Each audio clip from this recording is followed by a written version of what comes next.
Jelang melahirkan, Tengku Dewi bongkar aib Andrew Andika yang sering ngutang.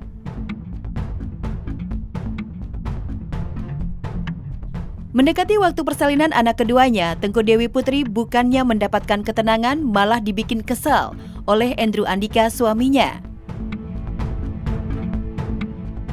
Emosi Tengku Dewi tersulut gegara postingan status Andrew Andika yang menyebut Tengku Dewi tidak berterima kasih atas nafkah yang selama ini dia berikan.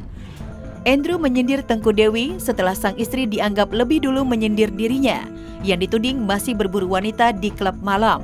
Semua orang pasti punya permasalahan mereka masing-masing dan mereka ingin menyelesaikan tuh semuanya itu secara kekeluargaan di dalam rumah tangga aja gitu loh, karena menurut gua itu adalah hal yang paling benar gitu kan. Disinggung soal pemberian nafkah oleh Andrew Andika, Tengku Dewi memberi balasan menohok, menguliti aib Andrew di media sosial. Tengku Dewi membagikan tangkapan layar pesan dari Andrew kepada asisten rumah tangganya yang berbunyi, "Bilangin ibu, bapak minjam uang 5 juta dong, nanti akhir bulan honor bapak turun diganti jadi 10 juta buat ongkos." Tak sampai di situ, Tengku Dewi juga membeberkan jumlah uang yang belum dibayarkan Andrew kepadanya. Pinjam 30 JT, janji mau ganti, mana? Semua orang pasti ada masalah ya, ada jadi hadapin aja. Komunikasi sebenarnya kalau untuk anak setiap hari, tapi lewat orang ketiga gitu loh. Jadi misalnya kayak hari ini misalnya Eshan mau ngapain, apa segala macam gitu. Tapi bukan tentang kita ya, tentang berdua, tapi lebih ke tentang anak sih. Aib Andrew yang dibongkar Tengku Dewi itu sekaligus menjadi penegasan dari Tengku Dewi bahwa Andrew belum sepenuhnya melakukan tanggung jawab sebagai kepala keluarga. Emang kewajiban suami nafkahin anak sama bininya. Ada-ada aja bapak satu ini. Saya tidak mengharapkan juga ya, karena saya bisa cari duit sendiri juga, karena pokoknya dipermudah aja deh semuanya.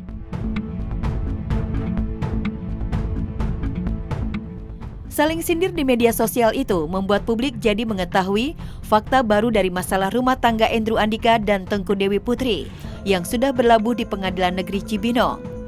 Bukan hanya soal kesetiaan saja, tapi juga karena faktor ekonomi. Pantas saja Tengku Dewi tidak menyertakan gugatan harta gonogini dalam perceraiannya. Wanita yang sejak Selasa kemarin sudah masuk rumah sakit untuk persiapan persalinan itu hanya menuntut nafkah sebesar 20 juta bagi dua anaknya kepada Andrew. Kalau harta gonogini dari awal emang klien kami tidak meminta hal itu dalam gugatannya. Kalau nafkah, Bu Dewi sih minta 20 juta sih per bulan. Ya. Untuk anak ya. Dua anak. Doain aja semuanya ya, doain semuanya lancar-lancar. Ya, kehujanan. Kalau misalnya mau dibikin melo-melo galau-galau mau sampai kapan gitu loh. Hidup kan tetap harus berjalan ya.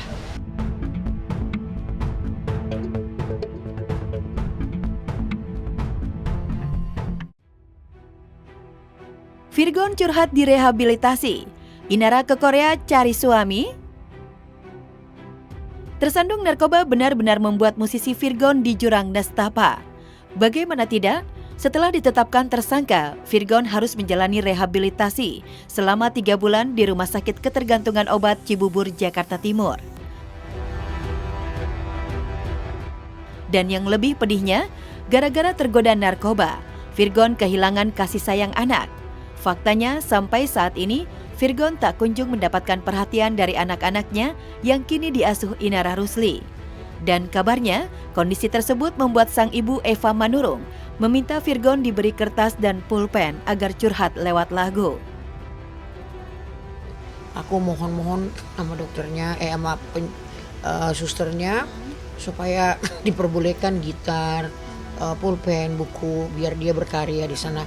Ya dengan dia istirahat, dia berkarya, dia diberikan suatu kesembuhan kan gitu. Alih-alih memberikan dukungan untuk sang mantan suami yang tengah direhabilitasi, Inara justru tengah asyik liburan di negeri gingseng Korea Selatan.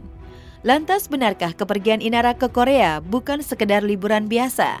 Terlebih kali ini, Inara sengaja liburan tanpa mengajak anak-anak.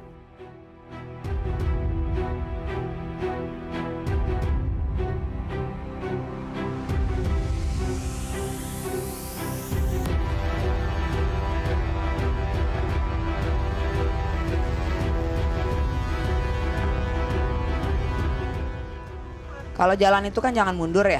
Kalau jalan tuh kita harus maju gitu. Nah, jadi jalan ke depan juga walaupun maju kita nggak pernah tahu apa yang terjadi. Ya intinya jalin hubungan yang baik aja. Masalah nanti cocok lagi, deket lagi, ngapain lagi, biar berjalan dengan sendirinya. Itu bukannya jauh nggak sih? Di Bekasi? Enggak, maksudnya Harapan Indah. Ya bisa-bisa aja, tapi akunya harus nikah dulu sama orang. Gimana dok?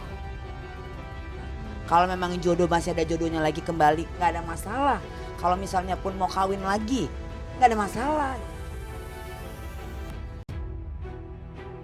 Ya, jauh sebelum pelesiran ke Korea, Inara Rusli sempat mengungkap sedang mencari waktu yang tepat bagaimana mempertemukan anaknya dengan Virgon. Namun Inara benar-benar dilema. Satu sisi ia tak mau menjauhkan anak dari ayahnya, namun di sisi lain tak mau anak-anaknya tahu ayahnya tersandung narkoba. Itu makanya aku bilang aku lagi cari waktu dan cari momentum gimana caranya untuk bisa menyampaikan ini ke Starla juga, karena rencananya mau jenguk sekalian sama Starla.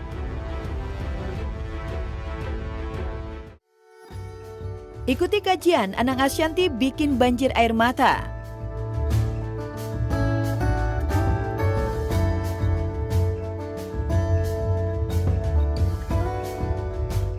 Gak mudah menemukan waktu panjang bagi Anang Ashanty di tengah kesibukan. Begitu ada jeda yang cukup lama, keduanya menghabiskan kebersamaan keluarga. Dan baru-baru ini, Anang mengajak Ashanty mengikuti kajian parenting yang mengasah perasaan sayang dan cinta. Menariknya, kajian itu pun bisa diikuti oleh anak-anak, termasuk Arsy dan Arsya.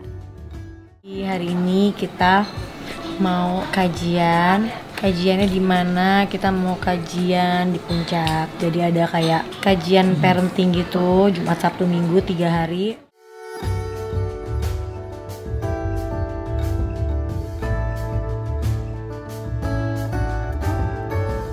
Banyak banget ilmu guys yang kayak benar-benar Masya Allah banget gitu, kayak kita tuh banyak nggak tahu kalau misalnya bagaimana peran suami istri. Hari pertama kajian Anang Ashanty berjalan mulus. Sementara di malam hari, Anang Ashanty punya waktu untuk ngobrol apa saja yang didapat selama mengikuti kajian. Di momen inilah Anang selaku kepala keluarga punya kesempatan untuk curhat dari hati ke hati. Dan di tengah deep talk, tiba-tiba air mata Arsy tumpah. Itu kalau ayah nggak ada, Arsy mendoakan ayah terus, ya Allah, ya Allah. Ayah nggak disiksa di kubur.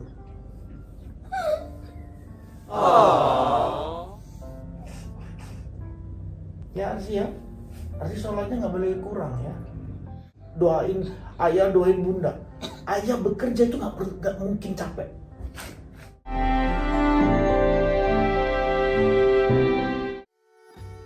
Ya, hanya doa menjadi satu-satunya hal yang paling mudah untuk membawa kita dekat pada Sang Pencipta. Doa juga membuat ikatan paling erat. Dan itu juga pesan Anang kepada istrinya yang telah menemaninya selama 14 tahun. Namun di ujung obrolan, suasana haru terjadi saat Anang memeluk Ashanty. Aku cuma baca doanya lebih Firly sama Arbanatina. Oh.